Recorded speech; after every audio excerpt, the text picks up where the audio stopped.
네, 뉴스천의 이슈메이커 시작하겠습니다. 오늘은 한국행정연구원의 최상환 원장과 이야기를 나눠보겠습니다. 어서 오십시오. 네, 안녕하세요. 네, 안녕하세요. 한국행정연구원, 이름만 놓고 보면 사실 어떤 일을 하는 기관인지 알기가 쉽지가 않은데 아직까지는 상당히 좀 생소합니다. 저도 이번에 처음 알게 됐고요. 어떤 기관이고 올해 연구 성과 같은 거를 설명해 주신다면요. 일반 국민들에게는 한국행정연구원이 극히 알려져 있지 않습니다. 한국행정연구원은 국무총리 산하 26개 국책연구기관 중 하나입니다. 그래서 저희 연구원은 1991년도에 총무처 산하로 설립이 되었습니다. 그 당시에는 총무처의 국가공무원의 조직, 인사, 행정을 담당했고요. 1998년도에 국무총리 산하로 개편되면서 총무처가 폐지가 되고 인사혁신처, 행정안전부 쪽으로 업무들이 이관이 되면서 저희들의 영역도 인사혁신처, 행정안전부 그리고 국무총리실 내에 있는 정부 규제, 정부 업무 평가 등을 담당하고 있습니다. 그렇다 보니까 중앙 공무원들이나 중앙부처 국민들에게는 익숙하지 않는 국책연구기관이라고 볼 수 있습니다. 네, 그래도 벌써 설립된 지가 거의 역사가 30년 가까이가 됐네요. 혹시 이제 그동안의 성과에 대해서 좀 설명해 주신다면요. 그동안 91년부터 시작해서 지금까지 30년 동안 국내 유일 행정을 전담하는 국책연구기관으로서 상당히 다양한 연구를 진행을 했습니다. 그중에서도 중요한 것이 조직 인사 그리고 정부 조직 디자인 부분을 들 수 있겠고요. 정부 업무 평가와 규제 개혁은 저희들이 10년 이전부터 계속 실시를 해오고 있습니다. 저희 연구원에서 공직자 실태 조사 그리고 국민 의식 조사를 함으로써 거기에 나온 데이터를 가지고 중앙부처에서 데이터를 기반으로 한 정책을 수립하고 있기도 합니다.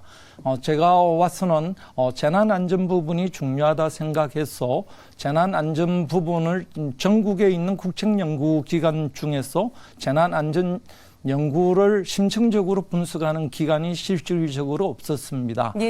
그래서 저희 연구기관이 주체가 되어서 시도에 있는 17개 시도연구원과 함께 앞으로의 예측 불가능한 재난안전을 어떻게 더욱더 심층적으로 다부처 사업으로 연구할 수 있을 것인지 매진을 했고요. 그에 따라서 국무조정실에서 지원을 해서 내년부터는 예산과 인력도 정원이 되어서 사회재난, 기후재난, 자연재난을 좀 더 심층적으로 연구할 수 있게 되었습니다. 네, 재난안전과 규제개혁, 정말 우리 국민의 삶과 밀접한 이런 정책과 관련한 연구들을 계속해서 수행해온 그런 기관이라고 할 수가 있겠군요.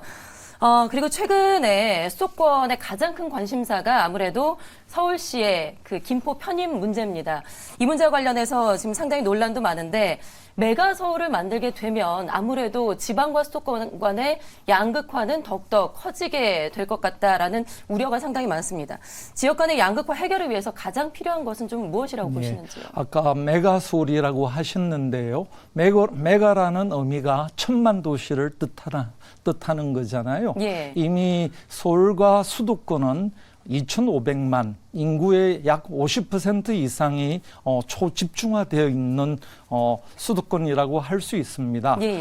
그렇다 보니까 일본 같은 경우는 2014년도에 도쿄를 중심으로 한 수도권 지역의 인구가 30% 이상 집중되면서 국가 비상사태를 선언하고 지역의 골고루 발전을 위해서 정책을 수립한 적이 있습니다. 프랑스도 30년 전에 파리 중심으로 인구가 초집중이 되면서 국가 비상사태를 선언한 바가 있습니다. 그래서 인구 소멸이나 인구 정책을 새롭게 국가 차원에서 수립을 했는데요. 지금 김포시가 서울 편입을 해 나간다는 것은 결국 서울 중심의 이 강력권을 다시 키우는 것이기 때문에 김포뿐만 아니라 김포 이웃에 있는 예를 들 서울 이웃에 있는 과천이나 성남, 뭐 의정부시 이런 등등은 또 어떻게 할 것인가 예, 예. 이런 부분들이 있기 때문에 이것은 국민들의 다양한 의견들을 수렴을 해서 점진적으로 풀어나가야 될 것이 아닐까 생각하고 우리나라 헌법 제9장에는 균형이라는 말이 5번이나 나옵니다. 네. 그거는 국가가 지역의 균형 발전을 도모해야 되고 경제 균형 발전도 해야 되고 농산물의 균형 발전 등 다양한 정책을 해야 되는 헌법 정신이 고스란히 있는데 지금 김포를 편입한다는 것은 다시 더 서울 중심으로 전국을 초빨대화시키는 그런 효과 외에는 큰 성과가 없지 않을까 네. 이런 생각을 합니다. 네, 서울시 김포 편입과 관련해서도 혹시 한국행정연구원에서 연구를 진행하고 있으신가요?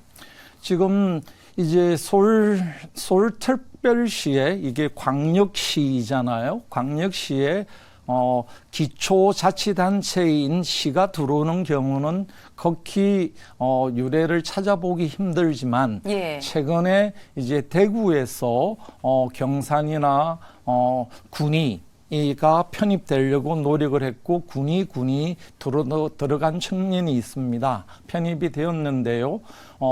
서울시를 비롯한 이게 수도권 내에서의 어떤 행정체제 개편에 관해서 저희들이 내년부터 좀 집중적으로 연구를 해야 되지 않을까 생각을 합니다. 네, 알겠습니다. 한국행정연구원의 가장 큰 또 하나의 숙제가 네. 될 것 같습니다. 자, 그리고요. 최근 들어서 행정기관 간의 그 이익가치 갈등으로 인해서 여러 가지 또 문제점도 발생하고 있다라고 들었어요. 이런 행정기관 간의 갈등 관리 그리고 필요성과 의미가 무엇인지 앞으로 또 이를 해결할 수 있는 방법은 무엇인지 그에 대한 설명도 좀 필요할 것 같은데요. 네, 우리가 갈등이라고 하면 말 그대로 이 칡나무와 등나무가 서로 엉켜 올라가면서 성장하는 뜻을 현상을 보고 갈등이라는 말이 나왔잖아요. 그래서 칡나무와 등나무가 한번 엉켜버리면 칡나무는 왼쪽으로 감아 올라가고 등나무는 오른쪽으로 감아 올라가기 때문에 예. 이게 이렇게 돼버리면 속수무책이라는 겁니다. 예. 자연현상이라고 볼 수 있죠. 그렇지만 우리가 숲이나 산에 가면 등나무와 칡나무가 이렇게 갈등을 일으켜서 올라가는 현상은 찾아보기가 힘듭니다. 어떻게 보면 자연에는 갈등이 없다고 할 수 있는데 사람 사는 데는 갈등이 있을 수밖에 없죠. 갈등이 있어야지 또 그것을 잘 해결해야지 사회가 발전해 나가는 건데요. 현재 우리가 각 행정부처의 갈등이라고 하면 쉽게 말하면 부처의 목표, 부처의 비전과 다른 부처의 비전이 상충될 때가 왕왕 생깁니다. 네. 최근에는 이제 공공 의료를 더욱더 확대하겠다고 해서 의사 수를 이제 확대한다. 보건복지부는 그런 정책을 나가는 것은 어떻게 보면 국민들의 양질의 의료 서비스를 지역까지 제공하기 때문에 좋은 정책이라고 볼 수 있겠죠. 그러면 교육부 입장에서는 대학 정원들을 총괄 조정을 해야 되기 때문에 이거는 전국에 있는 대학 300여 개를 두고 이 협의를 해야 되는 과정들이 네. 생길 겁니다. 이런 데서 어떻게 이제 갈등을 조정할 것인가 이 역할이 가장 중요하다고 보는데요. 결국 중앙부처의 가장 중요 기능은 이 21세기 초 현대 사회에서는 갈등 조정하는 역량이 필요하다 이런 생각을 하고요. 그래서 참여정부 때부터 갈등 관리를 위한 기본법을 제정해야 된다는 요구가 많았고 지금은 시행령으로 갈등에 관한 교육이랄까 예방 차원 예방에 대해서 저희들이 정책을 개발하고 그렇습니다.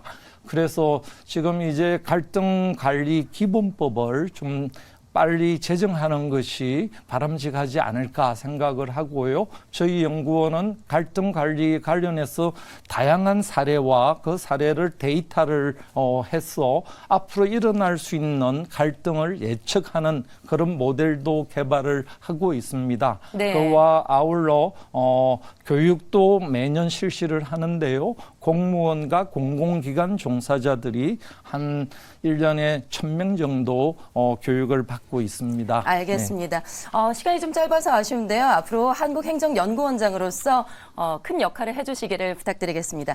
지금까지 최상한 한국행정연구원 원장과 함께했습니다. 오늘 말씀 고맙습니다. 고맙습니다.